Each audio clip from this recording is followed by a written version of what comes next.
For firefighters, putting safety at risk comes with the job and long after the smoke settles. Studies show that firefighters are more likely to develop cancer than the rest of us.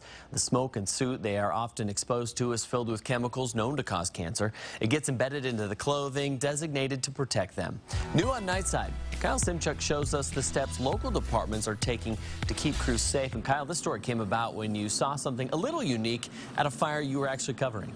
Well, yeah, it was in Liberty Lake, Aaron, and crews were washing off their own equipment, even though it didn't look that dirty. Now, get this, the International Association of Firefighters says that cancer is their leading cause of death, and there's really been a cultural shift to keep their firefighting gear just as clean as those fire trucks.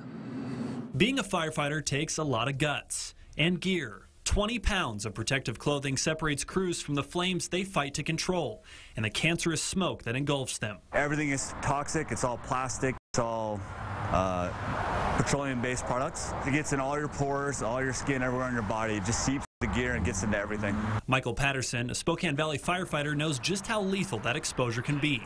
But not too long ago, some simple risks were worn like a badge of service. It's typical for firefighters to have black helmets, sooty clothes that were stained.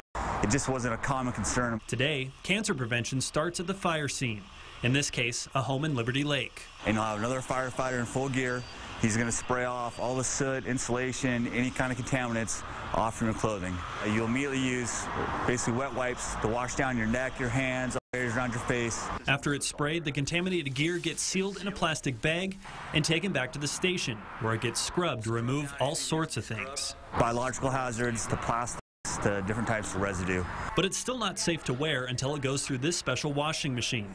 They call it the extractor. This machine works best with 12 pieces in there, so it agitates everything inside.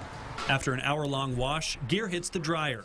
It's a procedure that takes time and patience, but when lives are on the line, there's no such thing as being too careful.